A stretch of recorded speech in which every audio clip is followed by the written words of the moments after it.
All right, we'll go and get started. My name is Quinn Hawkins. I'm the Chief Product Officer here at Risk Factor and at First Street. I've got with me Dr. Jeremy Porter, um, Head of Climate Implications for First Street and Risk Factor. I'll take you through a demo of the new product and the new design. As you know, probably Risk Factor is a product of First Street, and so we're showcasing all the data that comes from First Street on Risk Factor and putting it into a tool that's accessible to consumers, real estate agents, insurance agents, real estate investment trusts, banks, the whole gambit. So before we go into the demo, I'll have Jeremy just talk a little bit about the science and data that's driving all the maps and stats and calculators that you see on the site. Yeah, thanks, Quinn. We looked at the folks that have registered for the event, and there's a wide range of expertise and backgrounds and even interest in regard to the people that are here. So we're going to talk a little bit about the science, just to give you an update on kind of what Quinn's going to walk through, and then we'll be able to answer questions amongst the two of us as they come in. So we do currently on the site have flood, wildfire, extreme heat, and wind models. What kind of sets us apart from other providers of this type of data is that our models are purpose-built, they're open source, they're peer-reviewed, and they have climate-adjusted solutions. So we're building models specifically for the property level. We're creating all of our estimates around both risk and derivative damages and implications of that risk at the property level, and we're able then to climate adjust that into the future. So they are produced at a hyper-local resolution to provide those types of meaningful insights. They're available for every property and every structure across the country.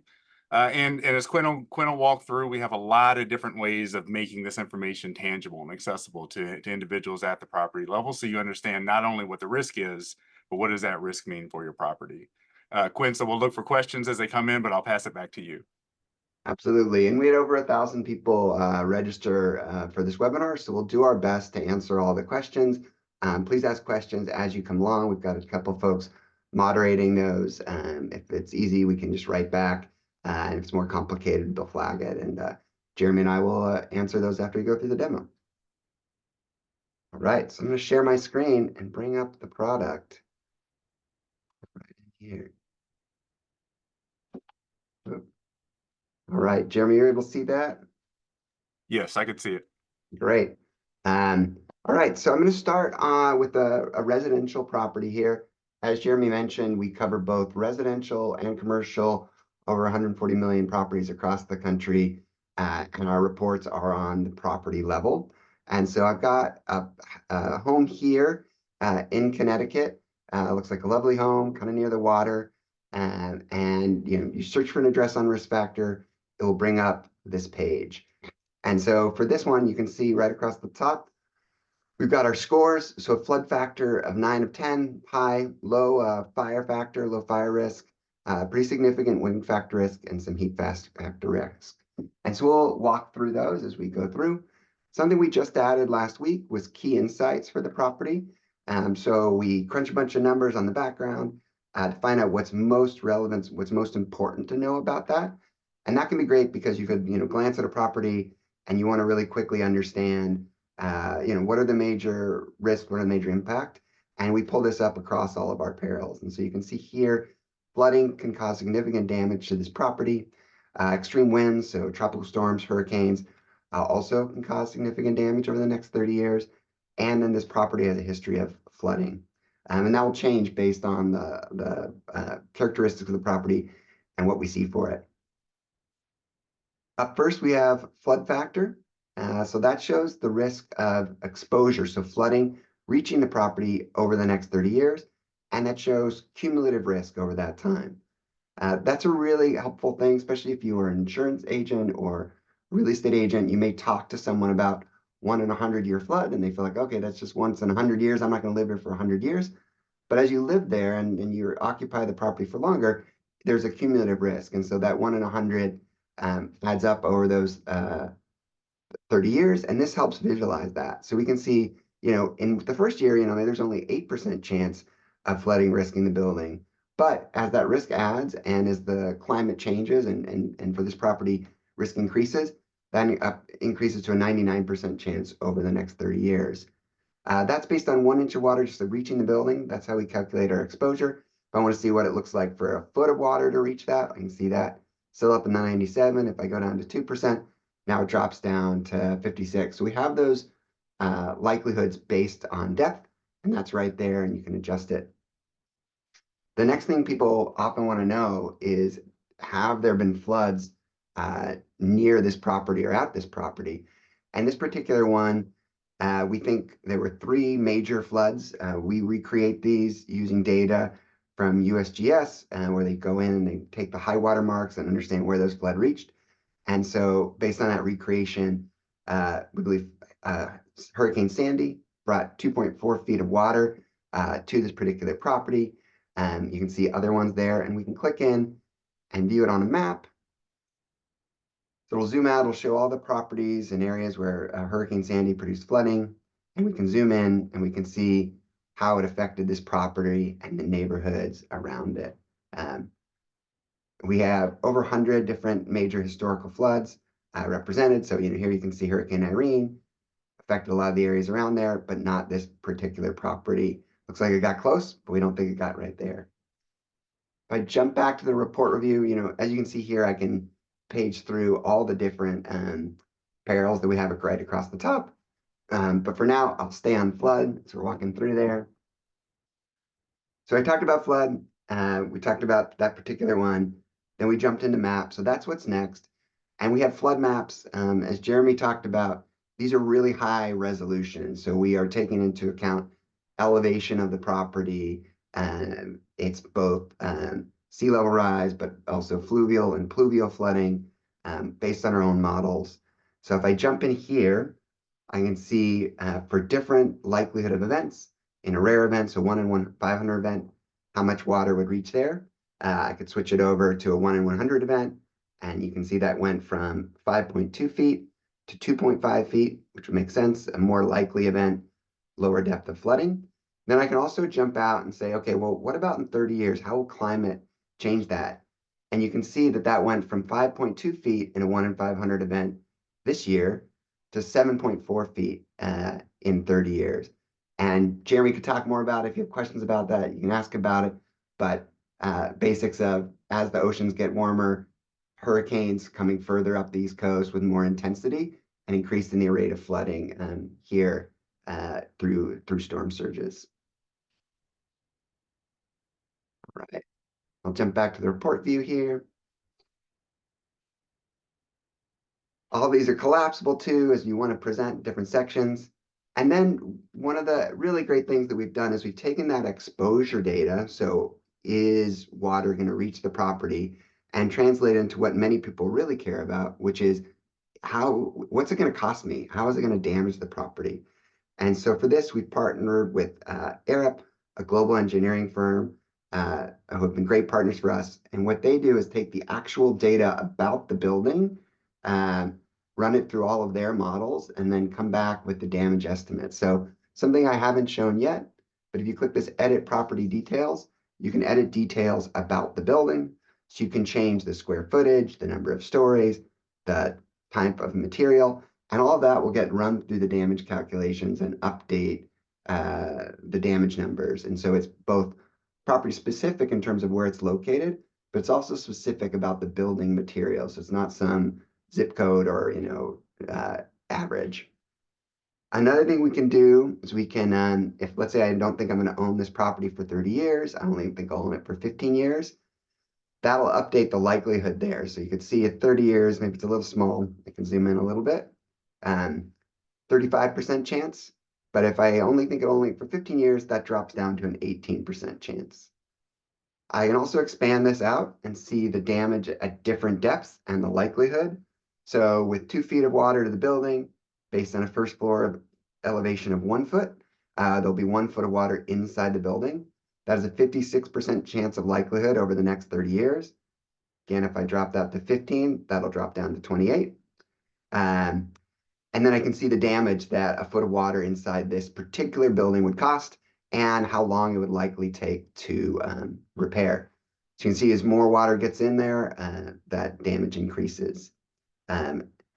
I can also change the first floor elevation. So let's say, this is where, I think actually for this building, it's 2 feet off the ground, and I can recalculate that. And what that will show now is that at 2 feet, there isn't any water inside the building. At 3 feet now, there's only 1 foot. And so the damages have moved up to those new levels. And so now there's only a 35% chance of 1 foot of water coming inside the building. Whereas with 1 feet, you'll see that move back up. So 1 foot has a 56% chance. So these are really great for folks talking, if you're a real estate agent or if you're looking at your portfolio, to really conceptualize and understand the risk and just that level of granularity to understand. Different invest committees on the commercial side will set, a different depth that they really care about. So they might say, okay, 1 foot, we're not too worried, but once it gets to 2 or 3 feet, we really care about that. And so then you can look at that particular depth and look at that particular likelihood. We also have prevention sections, which is great on the consumer side for suggesting things folks can do there. Not much fire, so we can kind of skip over that for this particular property. I'll show the next one in California that does have significant fire risk.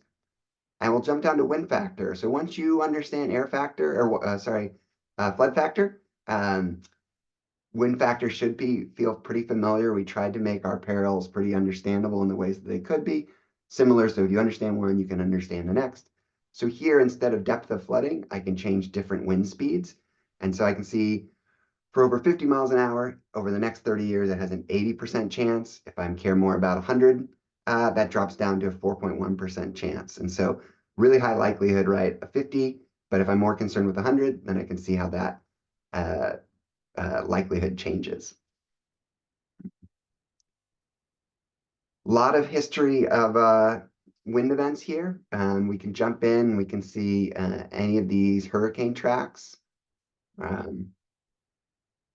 So let's zoom us way out. We can see this one, we've got Hurricane Noel that came up, kind of missed this one. And so we only had 50 miles an hour. If we remember back, we talked about Hurricane Sandy. You can see why that one was more likely to damage this property and flood this property, where it did that turn and came in and hit right across there. So getting up to 74 miles per hour for this particular property. We can also, switch over to the current and future risk and see in a rare event today, it would be 105. In 30 years, that goes up to 122. So as we talked about, this hurricane is kind of moving up the East Coast and having greater intensity. So you can expect increased damages. If I jump back over, I can use that to navigate down to the wind section. Oop, it's a little fast there. Reloaded. And I can see all those different events, 23 different events, so we can really understand that. Wind maps we just talked through, but you can see current and future across different likelihoods. And for the wind damage calculator, should feel similar to the flood damage calculator. We call out that this is only from the wind. Wind events also can produce, flooding. And so for flooding, we do that separately in the flood calculator. So again, pretty similar feeling here. You can see the damage based on the wind speeds. And so, down below here, really not much damage. It's at 50 or 75 based on this structure and how it's built and also how it's oriented. But as you start to get higher wind speeds, then you do start to get meaningful damage. So low likelihood, but meaningful damage. The last one I want to talk about on this property is heat.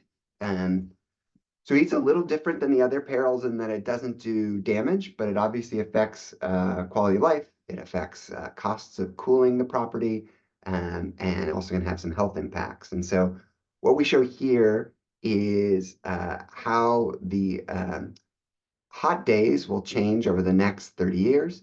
For each property, we use a local heat index, and so that'll be different, for Florida versus Minnesota.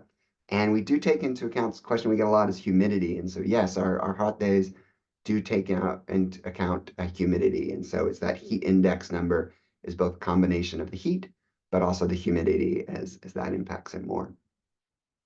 So you can see here, your days over 98 degrees. This year we'd expect you to have about 7. In 30 years, that will be 16. So nice and toasty there. Days, within 90 to 100 degrees count as a health caution, and days over 100 are counted as dangerous. And you can also see on those particular days how that will change. So 15 to 32 for those health caution days, and then those dangerous days where it's really uncomfortable and it's over 100 degrees, those go from 2 to 12. So something to think about as you're living in this area. And then we also show the likelihood of a 3-day heat wave and how that will change. Those are often, one day, maybe not so bad, 3 days, really starts to add up. Your house gets really hot. We do maps of heat as well. They don't vary as much as you would expect for flood or wind, but we do have heat islands in there in different areas. And, as you're closer to the water, your heat would be less. But as you get into more dense urban areas, you start to see higher rates of heat. And again, you can see how that changes current and future. Right. Jump back down to heat here. And so for heat, we do have two calculators here. You can calculate the cost of cooling the property. You can put in your cost per kilowatt hour, getting that from your utility bill, and how cool you want to keep the property. If I really like it really cool, change that to 60 and see how it increases my heat bill. And see how that changes, in detail over the next 30 years. That's also one other question we get is this is not inflation adjusted. This is just purely based on more energy usage. So you can factor inflation costs above that. And then we also support calculating the CO2 emissions for doing that cooling. And so you can change the rate of carbon neutral energy. So right now it's set to 0, but if I change that to 50, it will just lower the amount of CO2 emissions that cooling this property calculates. So that's just one property. We covered pretty much everything. The one other thing I want to make sure we cover is the sharing functionality. So these are available through a subscription. We can talk about that more. We have a subscription for residential properties, and then we have a subscription for commercial and residential, which is more designed, for professionals. When you have a subscription, if you're an agency or an insurance agent, or managing a portfolio, you can then share any of the properties that you have unlocked and provide that to anybody you're working with, and they will have that access. So you can copy the shareable link, or you can enter the email address, and they'll then get access to this full report. If you don't have a subscription, you'll get access to these kind of basic informations, but all this history, the interactive maps, the calculators is premium content that's only available to subscribers. All right, let me jump over to a property now on the other side of the country in California. So this one, very different story, very low flood risk, very high fire factor risk. And so again, the key insights will help you understand that. Nothing about flood this time, right? But risk of destruction from wildfires. We know there are wildfires in 5 miles, and then how much the cooling costs will increase over the next 30 years. So jump down to fire. You can see here where exposure is based on the chance of being in a wildfire.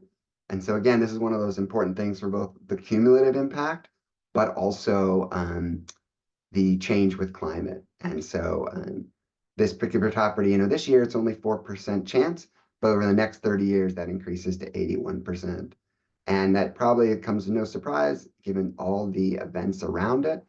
So if we go to the map view, we get all of these from the Forest Service, and you can see all these different fires. We can go distance. So let's do this one. Sorry, the wrong way. You sort the other way. So that's the closest fire right there. See another one that also got quite close. If I turn on my satellite view, which I didn't show on the other property, we can see where that burned. And so we can understand all the different fires that have been around this property and the number of properties each fire impacted. If I want to go by size, do it that way. That was the biggest one, the lightning complex fire. As we talked about, I can look at the current and future risk here. So I can see the chance of being in a wildfire right now. I can zoom in and understand, yeah, that's really coming up in these hills. They're very likely to burn. And then as this particular house is in a development that, pushed up into the hills, probably great views, but that really increases the risk. And as I get further down into downtown Livermore and we get more of that protection and that defensible space, you can see the likelihood of fire really decreases. And so you could live in Livermore and not have a lot of fire risk if you lived in these areas. But as you buy homes or purchase homes that are further out in the fringes, you start to see increased risk at the WUI, which is a term Jeremy taught me about. And then I can see how that will change over the next 30 years in there and see that we went from being in the kind of orange here, we got our legend down there, to in 30 years being in the dark, burnt, going up to 6.4%. And so the story doesn't get better in this particular area for wildfire. So jumping back to the report view, we also have a calculator for fire. And so if I scroll down there, I can see that and I can see the likelihood of it. And if I show the damage details, you can see for each year the likelihood of it reaching the property and then it destroying the property. So obviously there's a difference.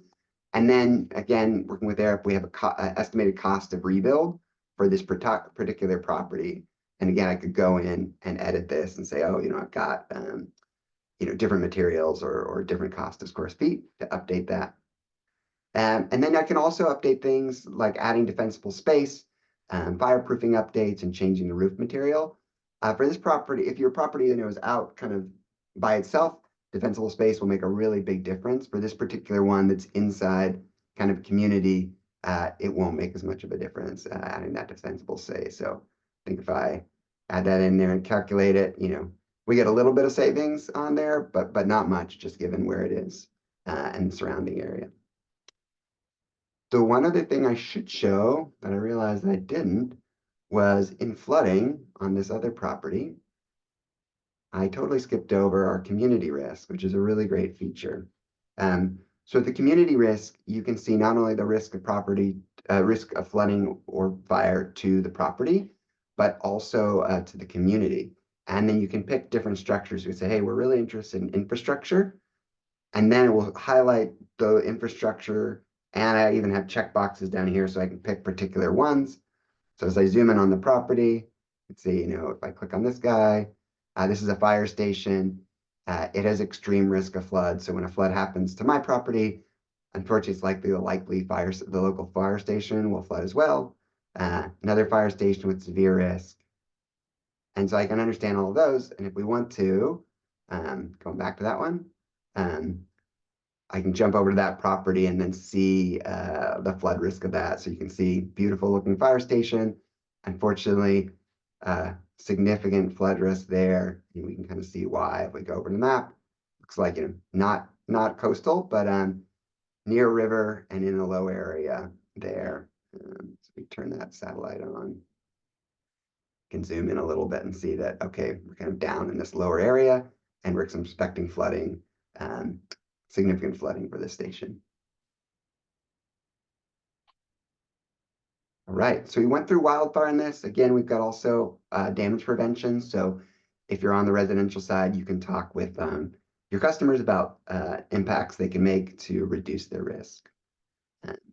And heat will look similar to the other one, but a different one. You can see we're using 96% or 96 degrees in this one because that's the local hot temperature here. Jeremy, any questions that I should pause and answer before we switch over to commercial property?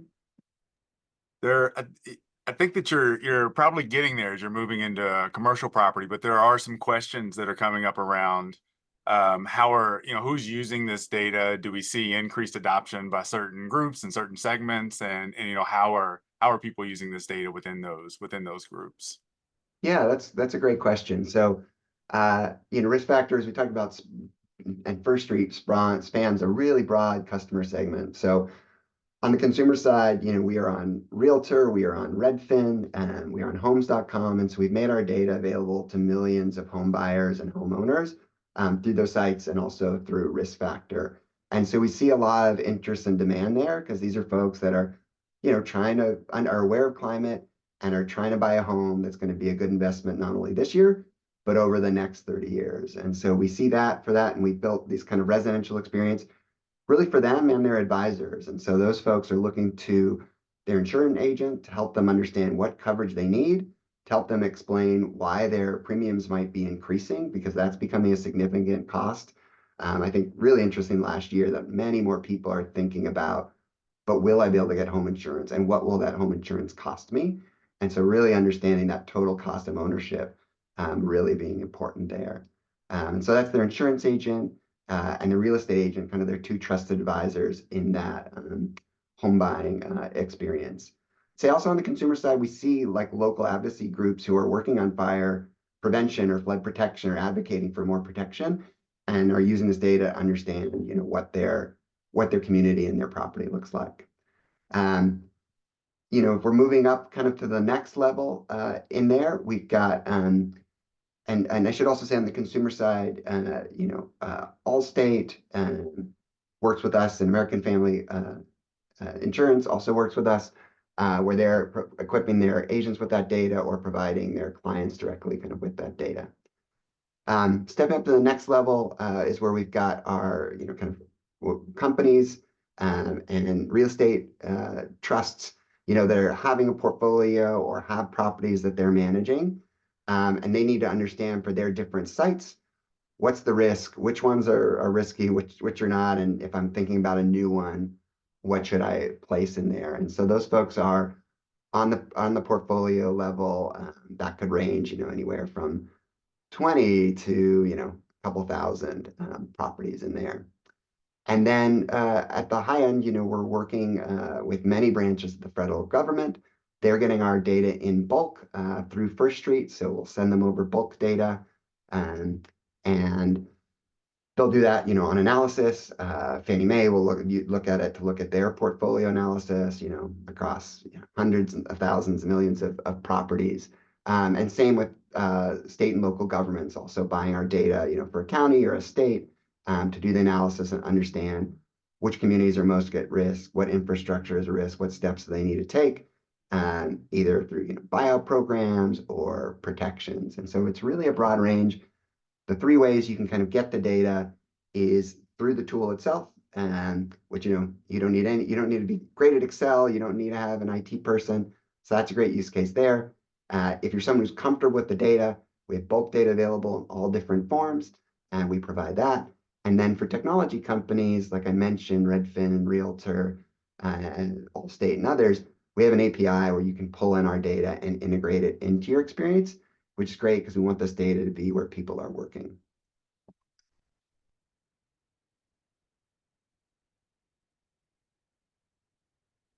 Quinn, maybe I'll answer a few questions that are piling up on the models and the data that goes Yeah, into perfect. it. Then Yeah. let's do that, and then we'll jump into the commercial one.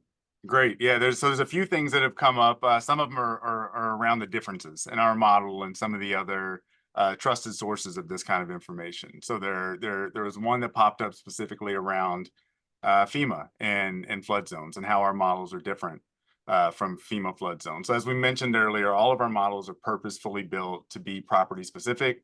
We build in really high resolution data inputs, and the degree to which the output can be high resolution and can be accurate at that resolution is driven by the inputs that you put into the model. Specifically, what we find in regard to FEMA is that those models are built to understand flood zones. They were initially built for floodplain managers, for emergency services, to help to prepare residents for hurricanes and for other natural hazards that occurred. They weren't built for property-specific flood risk assessment. So we are building our model specifically for that purpose. And then we also have other methods built into the models that aren't included in those FEMA flood zones. So things like heavy precipitation isn't built directly into the FEMA flood zones because they're built specifically for coastal flood zones and major river channels. Also, small waterways, things like rivers, creeks, streams, also aren't included there. So that's one example of the ways in which we may be different from those tools. Our models are built specifically for property level flood risk, and whether it's wind, whether it's wildfire, whether it's extreme heat, whether it's flood, we're building them specifically for that type of a model. So that's where we end up seeing those differences. And in regard to the models, we are open and transparent in the way that we build the models. We take an open science approach. All of this data is peer reviewed, is published in the academic journals. We write up the technical methodology documents around those, and that's where you'll see the discrepancies in regard to the models and why we may see different risk characteristics related to some of the other providers of this type of data. So Quinn, I think that addresses like 3 or 4 of these questions. So maybe that was a nice way to knock some of those out pretty quickly. Yeah, that's great. One other one I saw was just like if your home is near a river, can you still adjust the first floor elevation? Absolutely. We run all these different flood-based models, precipitation, the coastal flooding, but then we translate that into flooding to the property. And so if you update your first floor elevation, that will impact the damage estimates in there.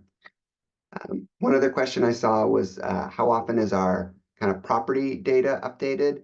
And that's updated quarterly. It also, it comes from county records. And so depending on the frequency of the counties that are updated, but that's how frequently we're pulling up our data. And then obviously if anything's off, you can edit it, correct it. Alrighty. I will share screen one more time, and then we can look at a commercial property. So it'll look pretty familiar. Got one here. Went back to Connecticut for this one, and got a commercial property. Right away you can see the estimated damages, right, are much more significant for flooding because of the size of the property and the structure. This one's only a flood factor of 7, and so less than the other one we saw, and yet that's represented, reflected in the likelihood of water reaching the building. Again, we can do the changes and understand, the likelihood for different depths. And so if you're owning this building or you're on an investment committee, you'd say, hey, we really care about 1 foot of flooding reaching the building. You can set that there and then understand what the likelihood is over your different ownership periods. We don't have any floods recorded near this property, even though we have expected a flooding. So if I jump into here, I can see this property and how the flooding is coming. It's coming from rain, from our pluvial model, which takes into account changes in climate. And that was a big development we launched last year, which really increased the accuracy of our models.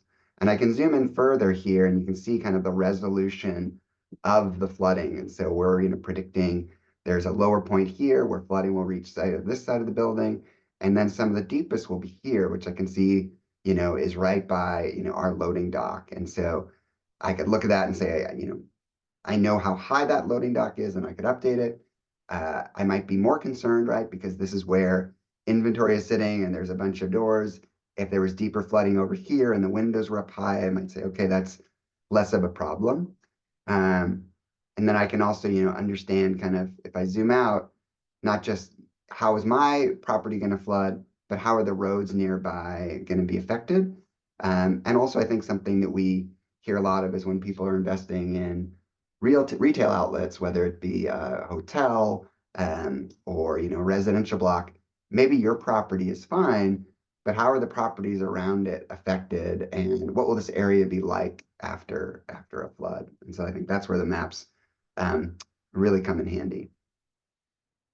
If I go back to the report view, it's going to feel pretty similar, which was intentional.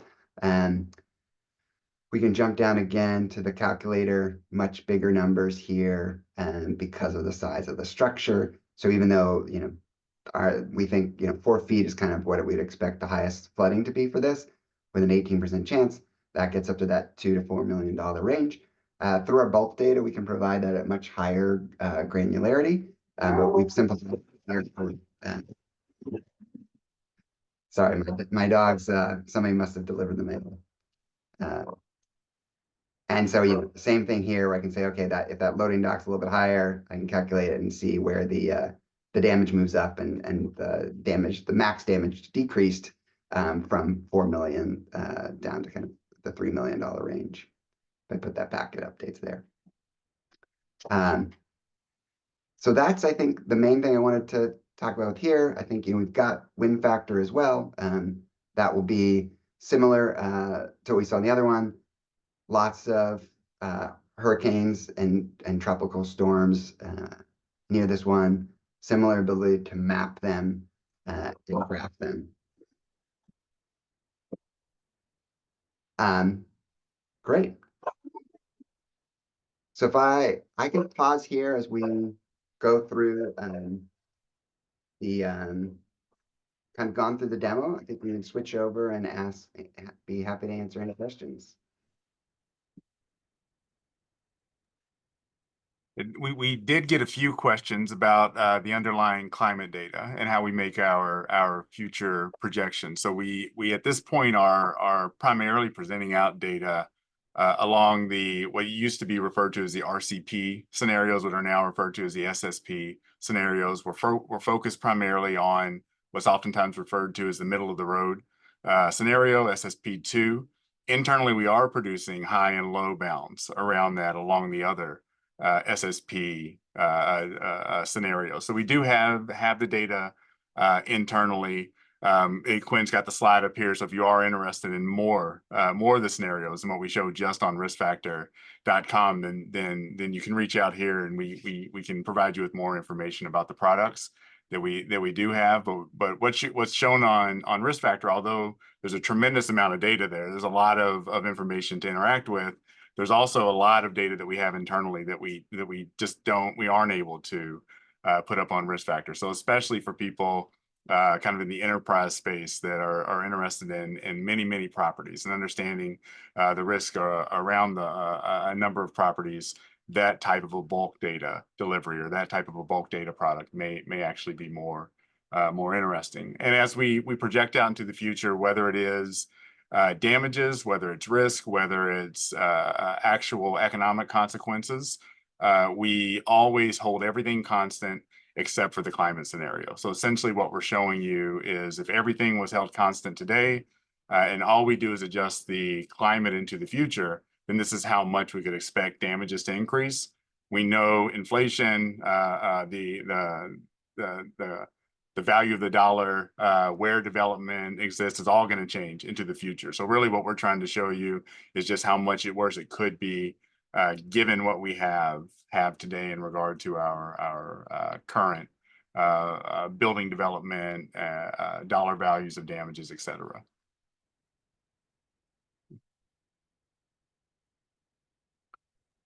Jeremy, one question is if Risk Factor includes our newer precipitation models. Yeah, the newest flood model does include the new precipitation models, which is a great question. This is one of the big differentiators of our product versus a lot of the other products. NOAA actually made the announcement that they're also updating their own precipitation products. We've done that internally. Essentially what we've done is introduce climate change that's occurred over the last 30 to 40 years. And the method that we're using then takes into account that upward trend or the non-stationarity in the precipitation risk in a way that the old precipitation estimates didn't take that into account. So ultimately what we're finding is that the 1 in 100 year event, for instance, on average, maybe occurs once every 80 years across the country. In some places, it's occurring once every 20 or 30 years, just given the increased frequency in those types of precipitation events. We are including that in our most recent updated flood model. So again, that's another differentiator in regard to the flood model, especially the inland flood model relative to what you may see from other flood providers. Got it. And one question on that related was resolution for flood, resolution for our elevation and where we get our elevation data. Yeah, so the elevation data originally comes from the the USGS. There is the 3-depth program, which produces really high resolution data and has consistently been producing that data across larger portions of the country in recent years. Has actually been released publicly through Google Earth Engine recently, so we have access to that data. When we first started building the model, we were going directly to the USGS. We were patching together really high resolution data, downscaling some lower resolution data with that. In urban areas, we're finding that really high resolution data is publicly available. It's easy to use. In some of the more rural areas, we're not finding that quite as often. That is changing with the public the sort of public accessibility of that data through Google Earth Engine and some other ways in which people are making that available. But the underlying resolution of that data is at the 3-meter resolution. You can get 3-meter, 10 meters, 30 meters, all high resolution when you're thinking about flood risk or you're thinking about elevation. Ultimately, our flood model is a 3-meter resolution flood model at the property level, which gives us the ability to do things like what Quinn was showing earlier and actually understand where the water is pooling. You know, if the water's pooling in a commercial site at the dock, that means the deliveries are being stalled or they're not being picked up. So for every use case, being able to understand the particulars around that property with the high resolution model ends up being really important. Moving over, I'm going to keep you on the hot seat. Moving over to wind, that's something I should have covered. Does wind factor include terrain-induced downslope windstorms? And maybe also to broaden that out, I didn't touch as much on how local topography and other things affect wind factor. Yeah, just like with wildfire, we're really interested in defensible space. We're interested in the roof types. We're interested in the wall construction as indicators of the vulnerability of a property. When we're talking about wind, we're also interested in things that ultimately impact those winds that come off of the hazard that we're looking at.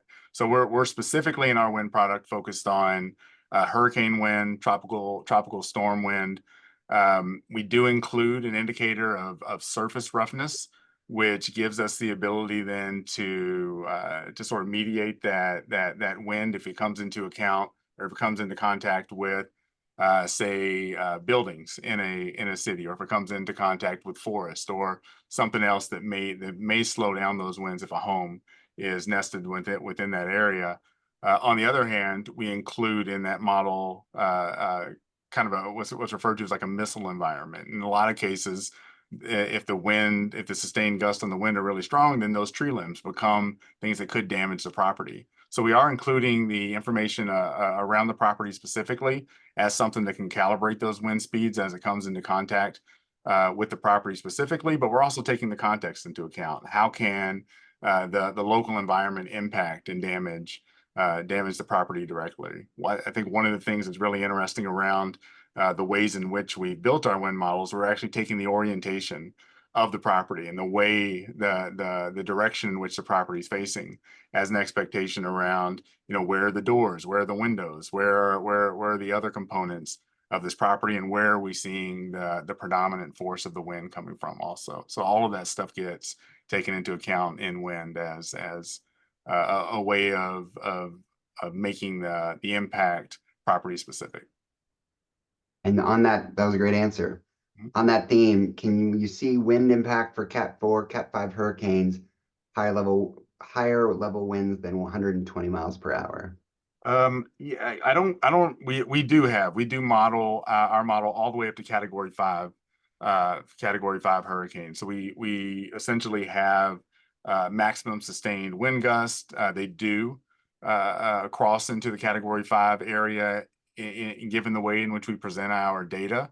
One of the standards in regard to the ways in which engineers start to build properties to protect them from wind speed is they use a 1 in 3,000 return period. We're using a lot of these different return periods all the way down, you know, into the more normalized 1 in 100, 1 in 20, 1 in 50 year events. But in the case of really extreme events, we have those kind of built in there also. So we do see these wind speeds that that are being produced in these.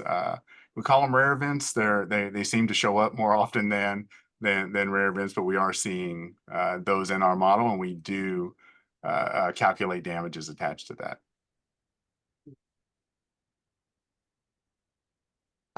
One question early on that I could probably take was how's your data impacted by homes with basements? If you turn on basement, then even at lower flood depth, we calculate damages based on the home having a basement. Mhm.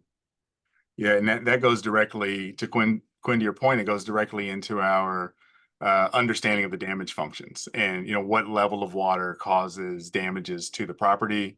Foundation heights with basements are oftentimes a couple of feet off of the ground. But if you have a basement, there's more opportunity for water to fill that basement and cause damages. If you don't have a basement with the same damage height, then you would need to have over that 2 feet, 3 feet, whatever your foundation height is, of risk before you're actually going to see damages on the homes.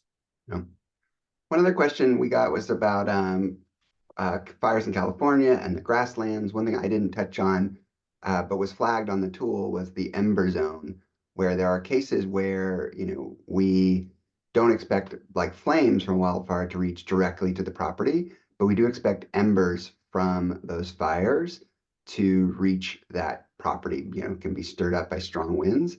And those embers are actually something, I've learned at First Street are a really significant source of destruction, where you can see that pattern where sometimes certain homes are spared and other homes get damaged. When you get an ember up in your attic, or inside your house, that can cause a lot of fire or destruction there. And so that's our model takes both into account direct exposure from flames, but also properties being in the ember zone.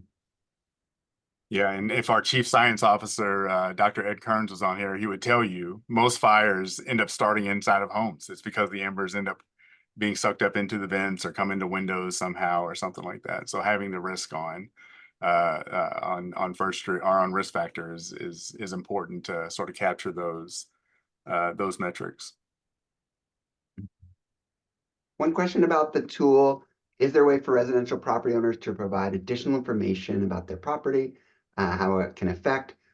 We don't have that right now. It's something we may add in the future. One of the big questions on that is, how do you truth check all of that kind of information? And so we haven't figured that out. It's something, love to include in the future. But right now you don't have the ability to update that. You can, if you're working with a client or looking at your own home, you can make those adjustments and see how that changes the calculation. But yeah, that's been kind of the challenge there, is like, you could take the information in, but how do you know if it's trustworthy? And if you're pushing that out to lots of other people on other sites, you want to be as confident as you can be that you've got accurate data there. I see another question around average annual losses and Yeah, how those can potentially be aggregated. So all of our data, and we work with a lot of different groups in the state government, federal governments, and industry, academics. People oftentimes want this data for different reasons. Not always is the property the appropriate level for the data, but by building all of our data at the highest resolution to the property specific level, it gives us the ability then to aggregate that data up to census tract, to zip codes, to states, to counties. So whatever level may be appropriate for your analysis, the baseline high resolution of the data gives you the ability to aggregate the data to that level. And that does exist for flood, for wind, and there's a similar calculation for wildfire as well, which gets you to the ability, gives you the ability to understand the likelihood of combustion versus replacement cost. So those exist for all of those different perils. good question. One I think I can take on the realtor side, which is, how much success have we had in realtors being willing to discuss the data? And I would say, across the curve of all people, there's your, early adopters and advocates, and then your middle of the pack and your kind of laggards in there. And I think we're seeing a lot of great real estate agents who really care about their customer, and, care about their own kind of liability, wanting to be fully disclose this information, and then also talk to their clients about the mitigations they can do to protect themselves. Just because, it does come up where they get insurance, you have to get that home insurance to get the mortgage. And so if you don't understand the risks, you can be not understanding the implications of that. One thing we're excited about next couple of weeks is we'll be adding another section to this page about insurability based on Dr. Porter's work and the work of his team, where we're able to see correlations between our data, including AAL and structures lost in different zip codes, and then where private insurance rates were increasing and being canceled. And so we'll have that information in the tool. That'll be another, I think, really important conversation for folks to understand as they're buying a house and considering the total cost of ownership. And Quinn, there's a couple questions in here about if people look at the site and they think that there's maybe something that is incorrect on their property, how should they let us know? Yeah, I think the best thing for there is to make sure that your county records and public records are up to date. That's our source of truth that we trust in. And so if there's things that are inaccurate there, you make sure your county has the correct information about your property. That's what we'll key off from that. We don't have the ability to separately update it for everybody. Again, as I mentioned, just kind of that source of truth and trust. We want to make sure that our data is coming from sources that we can, as much as possible, rely on in there. And on the data side, we generally, when we get that kind of information in, we always take, especially if we see a recurring pattern around anything like that, we're very responsive to that kind of information. We try to see if there's places where maybe the model needs to be calibrated. We're constantly updating the models on that side, so, which is maybe a good segue into we do update the property data as Quinn has talked about earlier, but we're also constantly updating versions of the flood model, versions of the wildfire model, versions of the wind model. So we're always calibrating the model, we're always improving the models, and we're oftentimes doing that with feedback that we get from people and users of the site. Couple quick questions. We're currently only in the US. We cover every property in the US, but we're only in the US right now. Question from Ryan: for investment managers, can you roll it up to analyze? Absolutely. We do that all the time. If you write BD at First Street, they can take in a list of your properties, run it through all, and give you back a report in there. So we're doing that today. We don't have the ability to do that in the tool yet, but it's definitely something that we're considering.